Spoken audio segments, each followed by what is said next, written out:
Hakika wema nazo fadhili, hakika wema nazo fadhili, hakika. Welcome to Moveable Dough. This is Steve Danielson.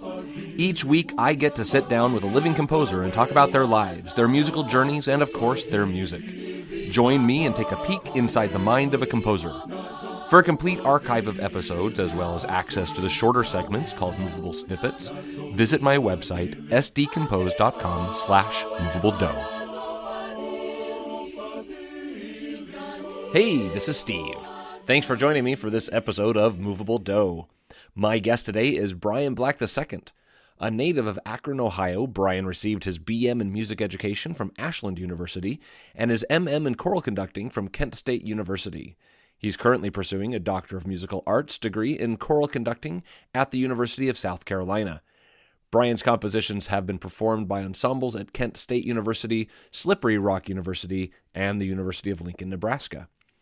Bryon has served on the Ohio Choral Directors Association Board as the chair of the Standing Committee for Diversity. Bryon Black, welcome to Moveable Dough. Steve, thanks so much for having me. I'm so excited to be here. I'm a fan of the podcast and the exposure to some different composers, some of which I had not been previously familiar with. So I'm honored to be here. Oh, well, thank you. So, like Andrew Maxfield that I interviewed earlier this season, you and I first connected when I featured your piece Forward, a rousing gospel piece, as a movable snippet segment. So you've also written many settings of spirituals as well as other sacred music. So let's start there. Could you talk about the influence of your faith on your compositional style? Yeah, definitely. So faith has played a very significant portion of influence in my life. So I grew up Church of God in Christ, or one of many denominations of what people would think of in Black church. But what's interesting is that translated into my musical experience. I was getting both the classroom musical training of what we would consider as a traditional Western music education with music theory and chorus participation and learning to read sheet music, and then throughout church, a lot of Black church traditions derive from oral learning traditions. So I was getting that kind of both ways in my between school and church. And so a lot of the influences that I was getting as far as faith goes were translating into my music. So a lot of the faith messages were always some source of encouragement or hope, or looking forward into just some sort of positivity, something to kind of stir your spirit towards a better way of living, or hoping for things to be better, or that they will be better, and wanting to instill that not just for yourself, but towards others. And that's been really a cornerstone for me of not just a way of living, but also something to translate into my music. A lot of the things that I write, even if they're not 100% inherently sacred, I always try to come from the perspective of how can this make the listener or the performer better? How can this encourage them in some kind of way? How can this instill some sort of hope in them to just to kind of help navigate away from whatever ensuing chaos may be surrounding us in everyday life, which can cover a multitude of things. So that became a huge inspiration cornerstone for me. It may sometimes sound a little bit vague of, yes, I want something uplifting, right? But it's such an important portion of humanity, I think, for us. And we use music as such an escape or an expression in everyday life, no matter what you're using as your medium to do so, or what genre or text or whatever you may be looking at. So I would tell a lot of my choral ensembles frequently, we as singers have the opportunity to use our words to be able to communicate and express. So I always look at that as in any of my writing as an opportunity to, okay, how can this express some kind of encouragement or hope in whatever way we're able to do it? Sure, that sounds awesome. So you were exposed to music at a young age. Were you composing music also at a young age, or is this something you came into later as your education increased? Yeah, I further deeper into that as my education increased, but I can remember even in like high school, especially maybe a little in middle school, like really starting to dabble into writing and arranging a little bit. I I had while preparing for the interview today, a memory of when I was in middle school, writing an arrangement of a VeggieTales silly song on the piano, which is obviously not original, but yeah, I think I arranged like I want to say it was a version of his cheeseburger. Oh, I great song. can't remember. Yeah, and I think if I remember right, there was some kind of composing competition going on that I submitted that for, and it was just, I guess it was just original enough to win some placement in that, and it was something I did like on like just sitting down, listening on piano, like drawing, like hearing what the original tune was and playing it out, and then putting my own words and arrangement and spin to it. And even, I mean, that's such a weird, goofy story, and I'll never let that song see the light of day now. Something about that spurned like an interest in like taking in making some arrangements and like writing and creating my own thing. And as I got into high school, I attended a performing arts high school in Akron, Firestone High School, and it was I got a very, very good education there. Like anyone in that program who was pursuing music or visual art or dance or theater, you got a very good intensive training and upbringing from excellent educational professionals in those areas. And I had a music theory teacher who would just give me some extra guidance in his spare time on composing and things like that, and would literally let me come into his classroom on those very old Macintosh computers when the first couple installations of Sibelius was on his machines, and just let me kind of experiment with those.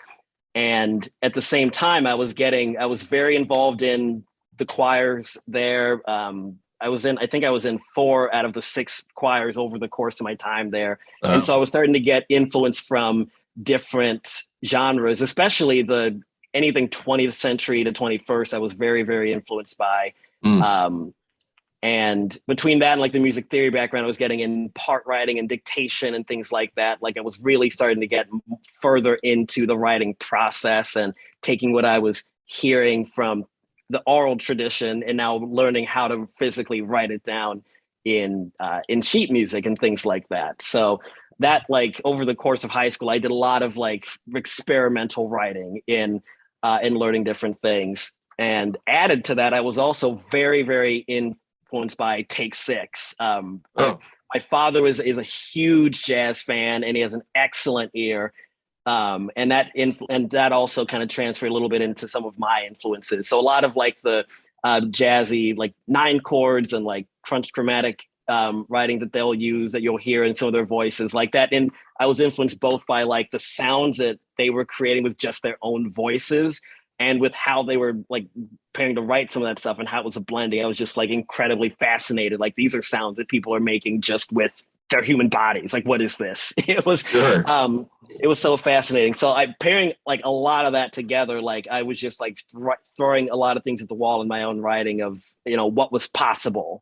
And by the end of high school, getting into college and continuing a lot of that, like, I'm pretty sure I wrote a lot of stuff that some of it may not be as singable, but a good amount of it was at least like taught me a lot of like how to write and what different vocal ranges are, all of those things that you need to know. And somewhere in there, I also started getting very into transcribing, especially of when I was getting into vocal jazz types of works and things like that, of just like learning how to take what I would hear, putting it on paper, looking for how to listen to different voices and different timbres and things like that, keying in on voice crossings and why certain chords would make sense within the diatonicism of that area. So a lot of that like started really piecing together how to write. And then eventually, the deeper my education through undergrad it got me a little closer towards what I would want to write and how to construct it together in a sensible way.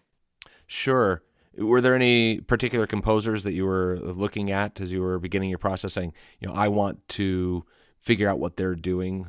Who is inspiring you? Yeah, I was introduced to Moses Hogan very early on in high school. We would do at least one piece by him every year, which, I was in high school in the mid 2000s. So like, that was like, I think he would have just passed away by the time I was probably going into high school. So, but his works were very, very prominent at the time. And, that was when everyone was really exposed to his works, and he was very much leading the charge on concert spiritual arrangements. So he was very much my introduction to that. And so pairing that with the faith influence that was such a prominent message, a lot of prominent messages within his works, and the style. He had like a lot of his arrangements, they would have like a canonic system in the lower voices of some repetitive rhythmic figure, like Joshua the Battle of Jericho, for example. You have the tenors and basses and four between Joshua the battle, yes, the battle of Jericho. Like, that's going on while you have the treble voices doing triadic harmonies over it. You would always have some kind of wailing descant on top, right towards the end, building towards like this huge, like 4 or 5 chord towards the end before it finally resolves towards some big sforza piano ending, so I was very influenced by that. And then over the course of years of more education I got, that led me towards not just kind of that writing style, but then going back towards the source material for spirituals on more like of what where a lot of those would come from. Like, okay, this one comes from, this was probably a field holler, or this was probably featured in some of the beginnings of the Pentecostal church once African Americans started forming some of their own traditions, as they started putting some of their own services together. Or this was in one of the first Baptist hymnals, and then it further transferred along the line. So things like that were a huge influence. Eric Whitacre was also towards the top of his game around the time I was in high school.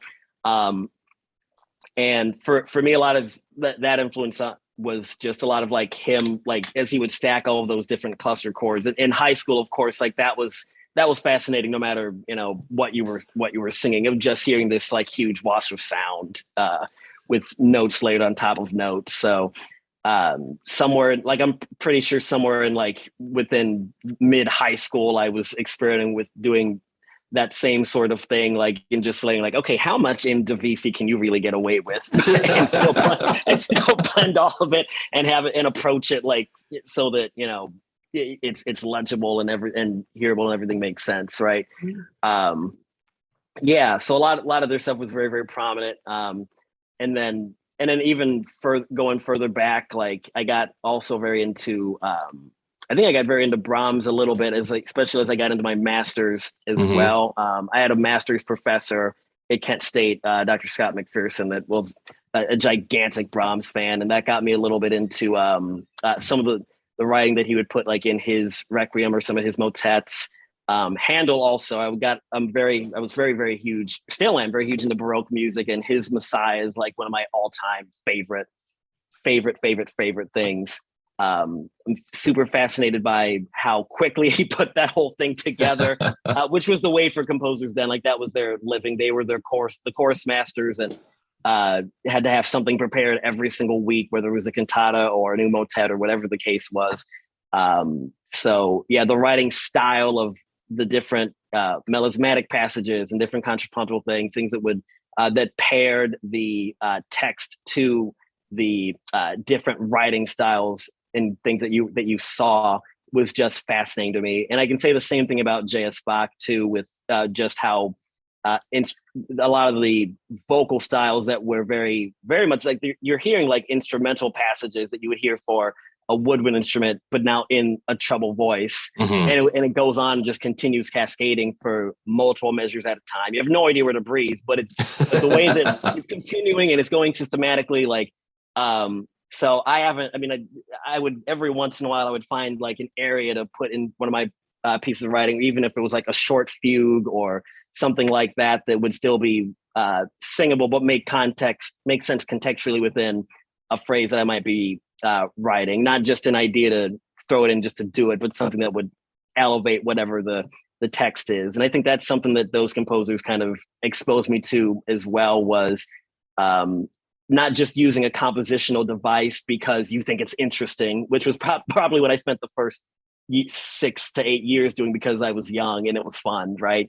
But finding those compositional devices that will elevate the message, and then starting from that point, like as soon as I'm starting from a blank slate of sheet music, okay, what is it that I want this piece to say, and then taking it from there. Sure. So when was that point that you decided that you wanted to pursue music as a career? Probably in high school, I was very influenced by my educators in high school. And they gave me such an outstanding educational experience in music. Growing up in the city of Akron, we're surrounded by a lot of different musical opportunities and places to pursue and to live through art. We have the Akron Symphony Orchestra that's performing multiple prominent works of art and bringing in guest artists consistently. We've Gazetta Hall. We have just all these different venues throughout even different high schools in some of their areas. Akron Civic Theater, all these places that are like prominently like giving you like the most excellent version of art. And so we were able in high school through the choral program alone, able to either perform in some of these spaces or visit different concert venues or travel up to Cleveland Playhouse Square or even take different tours to different, ACDA conferences and to perform or things like that. So we had like such an incredible exposure, and even in just the performing venues that we had during high school. And I was so blown away by the education I got that I was like, okay, I want to provide this for others. So I went right away into my music education degree at Ashland, and then continued to get a very good education there. The state of Ohio is such they're very, very much sticklers is the word that I'll use for making sure that Ohio's educators are held to very, very high standards. And as grueling as that process was, that it definitely shapes a lot of the tools that I can use as an educator. And I ended up, once I went on to my master's at Kent State, that's where I really started to find a home for wanting to pursue higher education as an avenue to really start to work with singers at a slightly more advanced level. And during that time as a grad assistant, one of my main assignments was teaching the men's chorus formerly at that time. We later went on with our men's and women's chorus to have those groups be non-gender exclusive, and now they're named Coro Cantare and Cantique for the TB and essay groups respectively. And working with that group, I mean, it's music majors and minors, predominantly minors in the TB group. So you have people who have students who have a choral background probably from high school, some who may just be singing in a chorus for the first time at that kind of level and things like that. And then a few music majors who have pursued this a little more actively.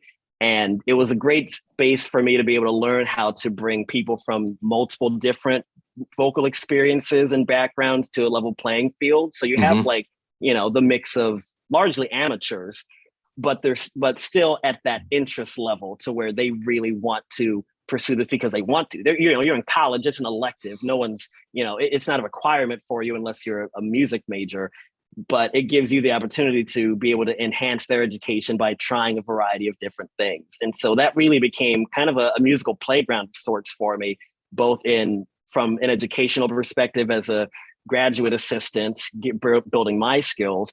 And also, I was able to use some of my compositions every once in a while, or throwing an arrangement together for something that we were performing, to be able to further that along and try some different things. And even that became an education in itself for, okay, writing this sort of work. Okay, no, they can't really sing that. Okay, maybe we need to change that interval. Or no, they really that's right at the peak of their tessitura. Like they can't sing that well in their head voice on that vowel. We need to change it to a different word. That high F is not going to happen. So all those sorts of things were really keen to play, and it just further kind of gave me some very good exposure to what I was really interested in doing as an educator. And so the more I did that and was able to work with our different mixed groups and work on some different genres, like it started just checking different boxes on what I really wanted to do, and even filling in more of those. I want to inspire and find ways to uplift others using this as a medium. Sure. So speaking of music education, I teach middle school choir right now, and I asked some of my sixth graders what they would ask a composer if they had a chance. Would you mind answering one of their questions right now?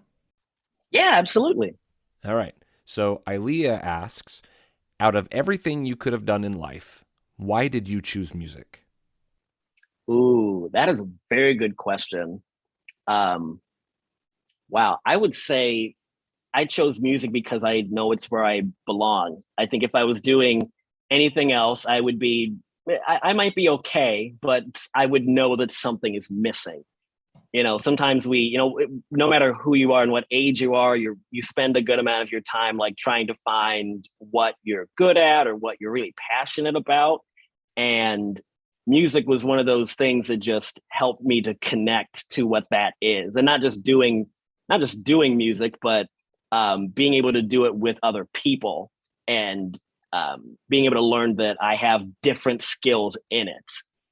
I think it's one thing, especially in being able to do music, that I've been able to learn is that I'm not just fixed within one area or one box. Like, okay, I'm good at singing, great, and that's it. Or I'm good at writing, and that's kind of it. So I'm just going to do that and throw everything I have into writing, and I'll be fine. But being able to learn, like, okay, I also really enjoy conducting. I enjoy collaborating with, working with people on their solos. I enjoy being able to help encourage somebody on how good a job that they were doing in singing something, or collaborating with an instrumentalist, or all these kind of different areas. So it's interesting how when you find one thing that you really enjoy doing, you start to broaden how much you're able to do and enjoy in it. And I think if I was not within that music realm, I would, like I said, I would just, there would be a gaping hole right there. And I would always be kind of chasing back towards it. So I'd say anybody that is kind of trying to figure out, like, should I maybe lean into this? Maybe should I not? Like, just try going, a couple weeks without it. And if you're really, really finding that you're missing it, like, you'll find your way back to it. No ifs, ands, or buts about it. All right. Well, I will make sure Ilea hears that answer because that was awesome. All right. I got one more question for you before we take a quick break. So I know firsthand the crazy schedule of a DMA student. I just finished my DMA a couple of years ago.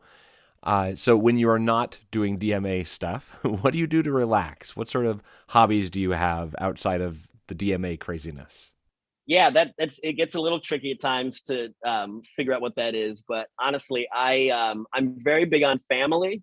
I'm the oldest of four, and then with my parents at 6, and now I'm preparing to get married in just a few months, and so that'll expand the family. So I try to find just some free time to just check in with them, to hang out, or to call them on the phone, or to just kind of relax with them a little bit.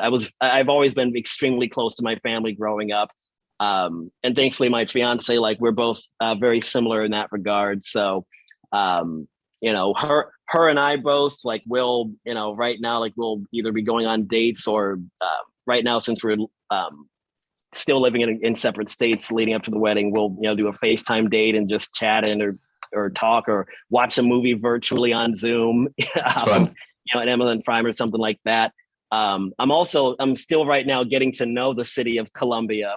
So every, once in a while when I'm able to, like, I'll try to get to know, like, a new, restaurant or something like that someone will recommend, and just get to know, just kind of get to know the area a little bit and things like that. So it just to try to take those moments to just unwind and not have my brain on, wiring on, something music related. Fantastic. All right. Well, we're going to take a quick break here, and when we come back, we'll have a chance to listen to some of Bryon's compositions. Hey, Steve here. I just wanted to tell you about Anchor. Anchor is the easiest way to make a podcast. I've been using it for several months now to create this podcast that you're listening to, and it has been so easy. There are creation tools that allow you to record and edit your podcast right from the phone or computer. Anchor will help you distribute your podcast for you so it can be heard on Spotify, Apple Podcast, CastBox, and many, many more. You can even make money from your podcast with no minimum listenership. It's everything you need to make a podcast all in one place. I couldn't be happier with the experience I've had with Anchor. So download the free Anchor app or go to anchor.fm to get started. Welcome back. I'm talking today with Bryon Black. So let's start today with Brotherhood for TTBB. This piece echoes an idea that's commonly found in men's chorus pieces, that we are brothers united in song. But I read that you were thinking sort of on a larger scale than just the men singing together. Can you tell us what you were aiming for with this piece? Yeah, so I was still working with the Kent State University men's chorus at the time, and we had before I started directing, they were using the Brothers Sing On by Edvard Grieg as a signature tune a little bit. And, I was very familiar with that piece and all that kind of stuff. And I was kind of looking to reshift and write something different that was a signature tune that could be specifically for us, like about our group. And so I wrote something that they've continued to use now called Brothers Sing or Brothers in Song, just like a very quick 1-minute signature tune that amplifies some of the same ideas in this piece, but it says specifically, we are the Kent State men's chorus. We Brothers in Song Sing On, like it talks about their colors, blue and gold, and the unity and things like that. And so usually with our concerts, we would process up on stage and marching, sing that piece, and then go right into another song in B flat. And so I wrote this one to also for their group to go to follow behind that signature tune because they were both in the same key. And I wanted to really broaden that idea of brotherhood because we'd made it such a core part of our group's atmosphere and environment and how we treat each other, like many men's choruses do. Like that's why a lot of guys or a lot of people really enjoy these TB groups and that dynamic. And so I turned to the texts that are in it. It's a combination of Psalm 133 and Romans 12 that both talk about unity of mankind pretty much. And I really wanted to just highlight that notion of, people collectively working towards something meaningful because, we would talk all the time in that group about, what does ensemble mean? That people working together, and so these texts I felt really kind of reflected on like the unity and the faith and the brotherhood of mankind. We're brothers united in song, and how wonderful would it be if all people lived together in harmony? So I wanted to really kind of use that sounding like, with the rousing, like men's chorus kind of feel behind it that could be kind of catered more specifically to this group. And I kind of lucked out the semester that we did this. That was the year where we had our group was on the larger side. We had I think nearly 40 members that semester, and there were strong singers in all 4 sections. So it really, really worked out because I think this is a piece that really benefits from having a fuller chorus. There's a little bit of DeVisi amongst a couple of the parts and some of the larger cadences at times, but so right off the bat, it comes in with this big behold to get really, really resonate that I'd heard in some other mid to late 20th century choruses where they have this big behold on some big large triad or octave or whatever would be going on. And then it just continues kind of cascading with that from both the beginning and the end, just to add some excitement. And I'll also throw in, this is probably around the time when I felt I really started getting good at writing piano accompaniments. That took a little while of some trial and error. Because I started writing, as long as I've known how to write for choruses and thinking about things in either those triads or in kind of fixed ranges, I would start writing a lot of piano accompaniments, thinking about this full instrumentation of all these voices cascading through treble and through bass, and thinking about it in kind of vertical block formations of dot, dot, dot, chord, chord, chord, chord, chord, instead of kind of letting using the full range of the instrument and having it go, doing some different arpeggiations and only a few notes per subdivision instead of block, block, block, block, block. So here's where I think I started kind of getting a little bit better of a grip on it. And I had an accompanist at the time that was just able to make that accompaniment sing through to support those voices. All right. Well, we're going to take just a moment here and we're going to listen to Brotherhood, performed here by the Kent State University Men's Chorus.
All right, let's go next to On Christmas Night. This is a 7-movement cantata for chorus and orchestra.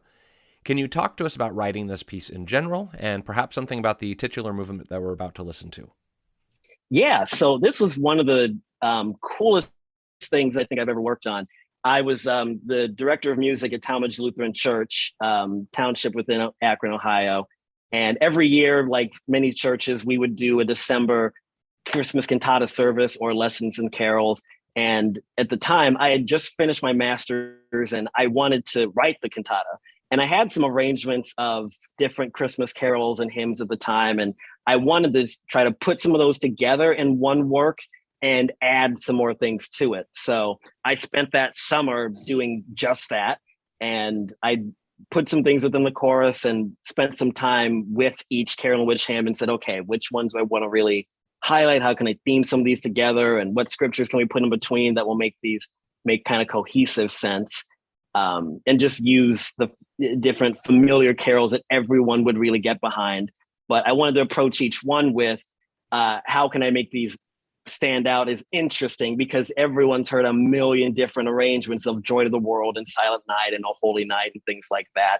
So it was really fun trying at times, but it was really fun to be able to find different creative avenues for each one.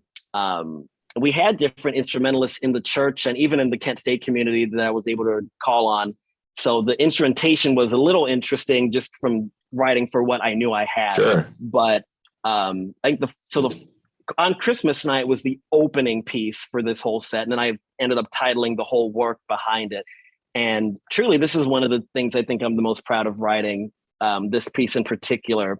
I think On Christmas Night and O Holy Night that follows were probably the things I really, really enjoyed writing the most because of the amount of challenge it provided.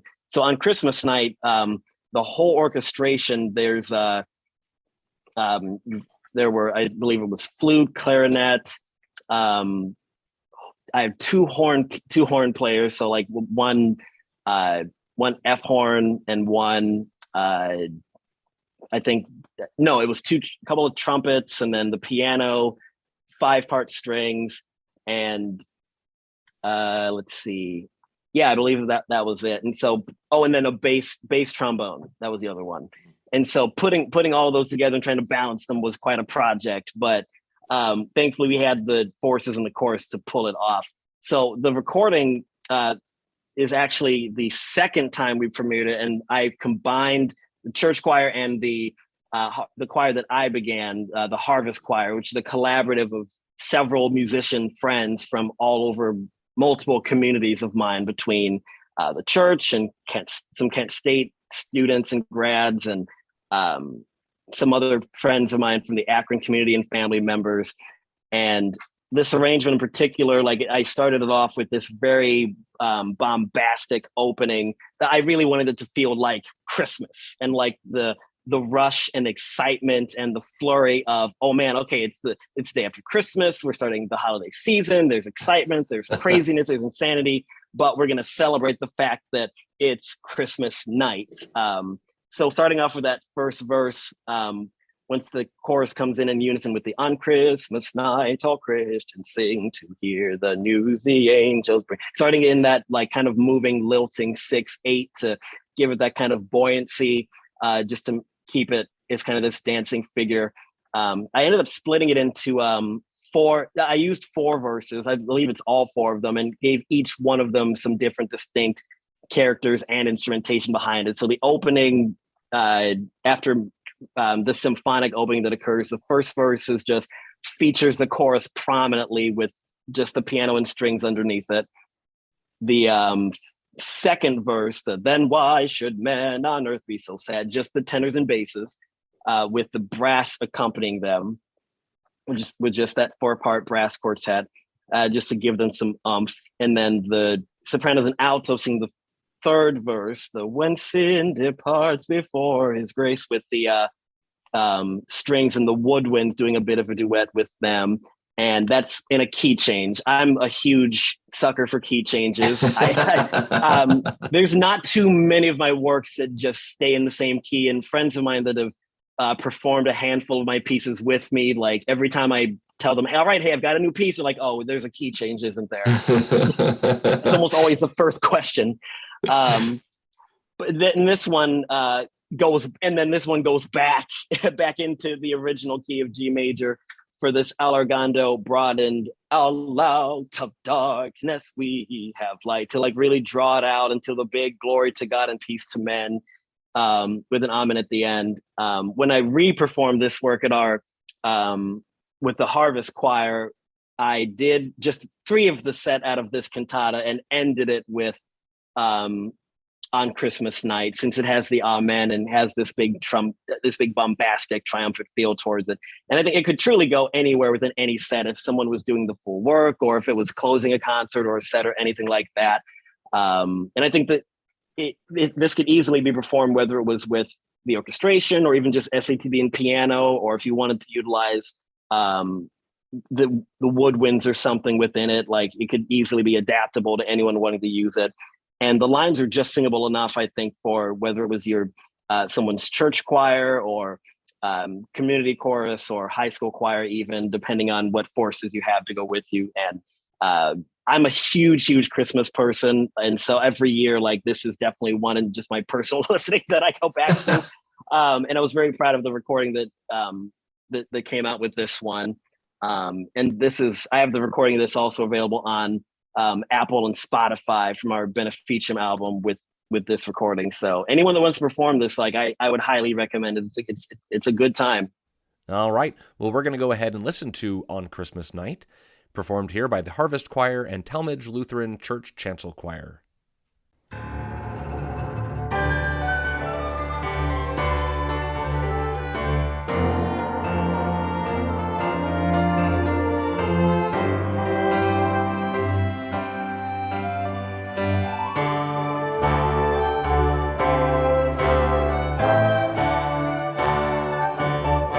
On Christmas night,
Okay, let's turn next to Magnificasti me mirabilia for soprano solo and mixed chorus. Do you write a piece like this with a particular choir and soloist in mind, or do you write generally and then try to find a choir that can do it? So this one, the story is very interesting because I wrote this in college and it was not performed until 9 years later on another Harvest Choir project. And when I wrote this, I don't think I had anyone in mind. I think I was, at this time, I was very, very influenced by my collegiate chorus experience by that point. And we had done works by like Clausen and a couple by Whitaker and all those types of things. So a lot of the, especially latter third of the 20th century choral works that just had sort of a free flowing sort of sensation throughout them. Like this, there were just different ideas of sounds throughout the piece. The a cappella works especially, and something about that just really drew me in at the time. And so I remember just sitting down one summer, just kind of writing this out. And I really wanted to try to do something in Latin that took a scriptural text and just melded some ideas around it. And so I, looked up the Latin Vulgate scriptures and just picked this verse because I thought the text would sound beautiful within a choral context while being sung. And I've ended up like really loving this piece after kind of rediscovering it years later. So it's based on one of my favorite scriptures, Psalm 139:14. I will praise you, for I am fearfully and wonderfully made. Marvelous are your works, and that my soul knows it very well. And one of the biggest things that reminds me of is just the beauty in each person, in how we're all made and who we all are. It's just a good reminder for me that like every single person, like, you're here for a reason and you are excellent, beautiful the way that you are. And you should never doubt anything in yourself. You should never feel less than. You should never feel negatively on who you are or why you are who you are. You should take delight in the fact that you are here for a reason and you deserve love and kindness. And so when I was doing the one of our Harvest Choir projects, concert retitled Walking in Purpose, this was one of the pieces I kind of themed around it. I wanted to do another work of mine, and I remembered this one and that it wasn't performed, and it fit in the theme really, really well. And so I had the chorus work on that. We literally put that together in just 3 weeks in prepping for the performance. The soprano solo was performed by one of my former students, Jenna Wolf, who was just an excellent soprano who had like the perfect sound and tone and timbre up there for beyond even what I envisioned as a young undergrad student. And she was also majoring in choral music education and has since gone on to teach chorus and things like that, and has an excellent understanding and mastery of the voice. And so I'm pretty sure that the middle section of the piece where the voices come in at their very soft building memorabilia until they hold a major 7 F sharp chord, and then the soloist comes in.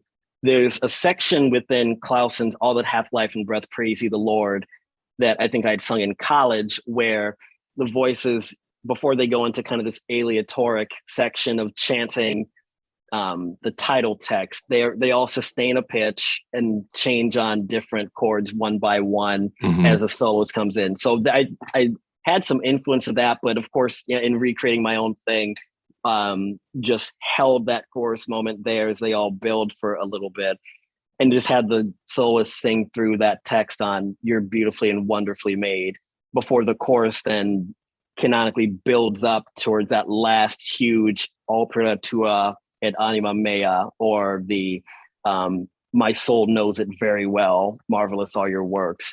So there's a lot in there that I use kind of draw out of between some of the voice crossing that's used throughout the beginning and ending especially, and finding different ways for the individual vocal lines to have kind of their own moments, such as repeating in the first couple sections the terribiliter, terribiliter, before building up to the large Magnificasti, of really trying to find ways in that land to draw out the fearfully, wonderfully, and what some of those different parts of the text were to build really towards and away from that solo. And so it really draws out a lot of, I feel it, it really draws out a lot of what that beauty is. And even some of the minor chords that it digs into around the before the solo comes in, and some of the tension of the weight before the solo, it kind of builds in a little bit of that tension of that question we have of, am I wonderfully made? Like, am I really? Like, who am I?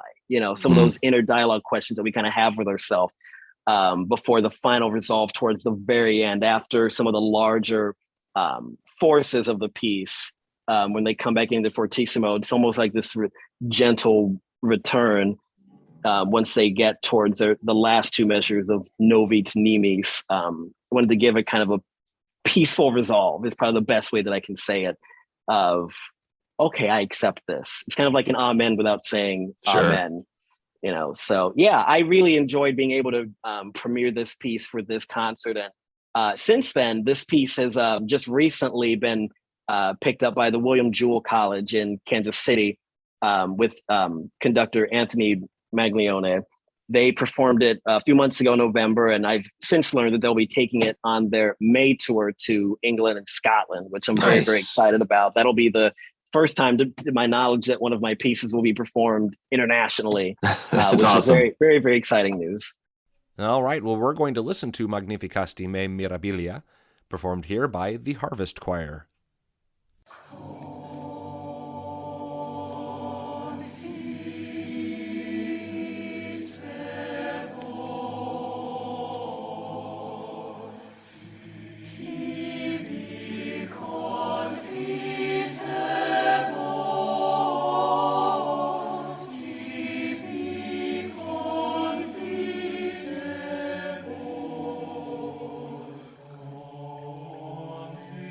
Confite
We're going to end today by talking about Hold On Just a Little While Longer.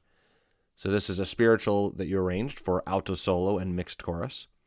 When you sit down to arrange a spiritual, do you study other settings of the same spiritual, or do you try to sit down with a clean slate, so to speak? A little bit of both. So especially as the kind of the rise in the last couple of years of choral directors wanting to perform spirituals, but wanting to make even more of an effort now within multiple DEI initiatives to want to do them right and to do them justice and to not appropriate. People always now, especially, they're like, okay, how can we do this and give the piece justice within this realm, this genre correctly, quote unquote. And I had a very similar mindset when I sat down to write this piece, approaching, okay, what is the source material? Where did this piece really derive from? Mm-hmm. But of course, I also was very influenced by other spiritual arrangements in concert choral settings that I'd come up with. I was very influenced by, the Moses Hogan arrangements, of course, William Dawson, so on and so forth, Chester Hairston.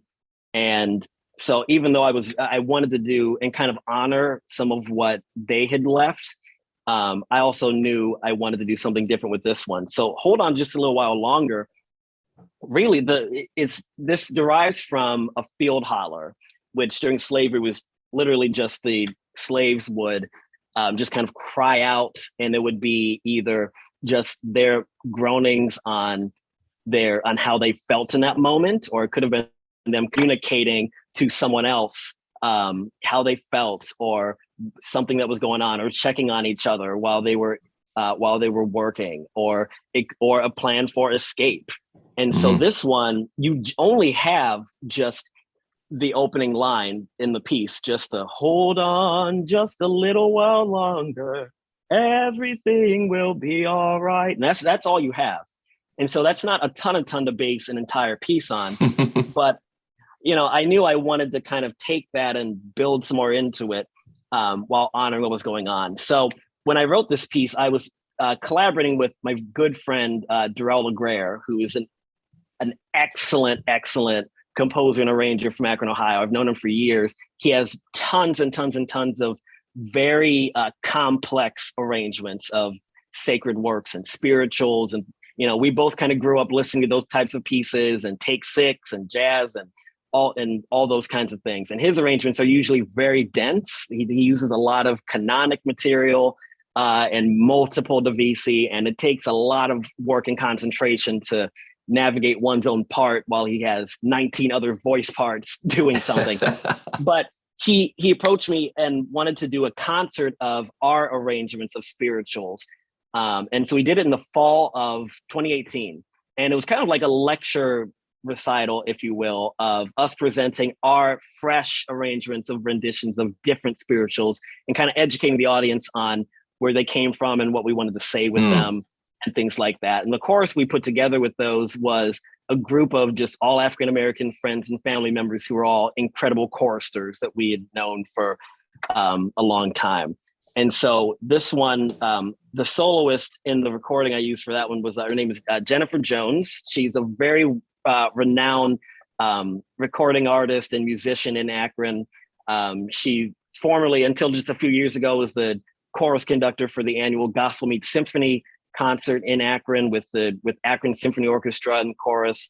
And she's a worship leader with her son Josh at Mount Calvary Baptist Church in Akron. They run an incredible worship program there. And she is, I knew that she would, for lack of a better way to say it, understand the assignment with this solo. I knew I needed someone that could just carry the character for the kind of the opening wail in this solo. It opens up with just the soloist singing this at first, just that opening theme. And it has to have behind it this, I'm in despair, but I'm just going to encourage myself and you to just hold on just a little while longer.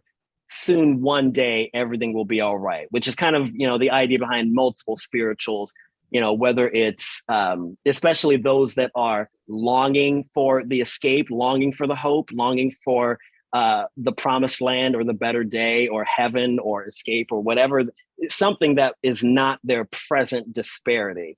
And so there's that edge of hope that's in there that really needs to be drawn out.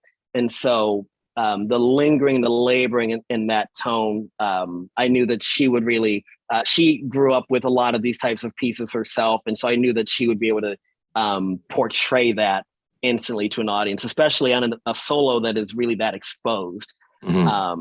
And then the chorus comes in with that big forte piano hum with the OH inside of the hum on those sustaining chords that need to have some depth behind it. And then kind of, and that whole first page where that repeats, like kind of moves, you're moving basically in a recitative kind of style with the soloists following behind there, especially the everything will be all right, and moving with them kind of in time, kind of out of time. And then adding the things I did to add on to that, you know, I took a page out of the Jester Harrison and Moses Hogan book and layered in these rhythmic figures of going from the bass to the tenor to the alto to the soprano 2 to the soprano 1 after that, with some building chants of the bass doing the hold on, hold on, hold. Of kind of like my high school choir used to call those a machine, like kind of just this repeating canonic system that will then support the melody. So everyone layers in with their systems one at a time to just draw out, hold on. They're using the same text in each of those choruses until the alto soloist adds on. And then that becomes the refrain that we return to every time. And then the verses, I knew I was going to need, of course, more material for the verses. So the verse text actually was written by my brother, Benjamin Isaiah Black.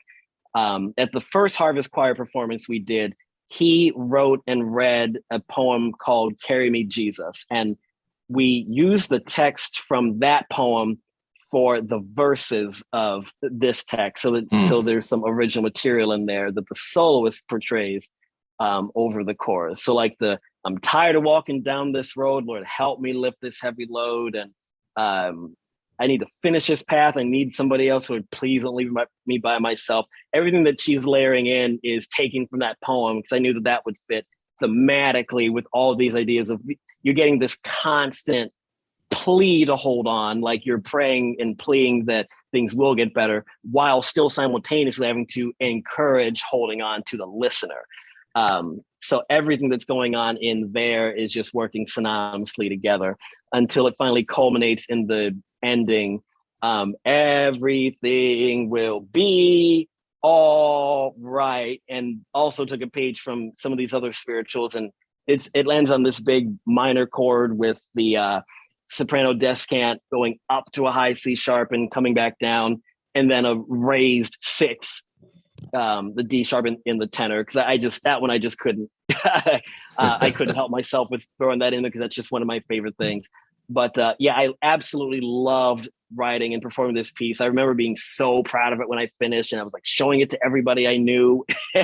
And I got to also then perform it later with a couple of our groups from Kent State, the Coro Cantare and Cantique, and I had one of our soloists sing it at the time, and just to give them an added education into these spirituals. And I'm hoping that, and I know other people have picked it up since then and performed it at some other institutions, and I'm very, very proud of it. And I hope that it serves as an example of the added creativity that can happen with works like this, as well as the added performance practice that can kind of go along with these, that they don't just have to stay necessarily within the silo of African-American works that are performed. Just because you're not African-American, or you may not have that demographic in your group predominantly, I think as long as you approach these with the right understanding of the genre and effort into learning about the its background and locally what you need to do to perform it, just like you would with any Renaissance or Baroque work or something by Randall Thompson or any other multicultural work. It's something that can be accessible and good for anyone to perform. And on top of that, it adds one of probably the best encouraging messages. I know a lot of people reached out to me and told me they listened to it during the heat of the pandemic, as we were neck deep into disparity, as an added encouragement when things were very uncertain, which just delighted me to know when, because that's truly one of my goals as a musician and as a writer. So yeah, anyone that wants to perform this, I highly encourage you to check it out. And I hope it can be a great encouragement and blessing to you. Okay, well, we are going to listen to this recording of Hold On Just a Little While Longer, part of the performance called In the Spirit, an encounter with spirituals held at Faith Lutheran Church in Akron, Ohio.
Bryon, if my listeners want to learn more about you, what's your website? Where can we find you online?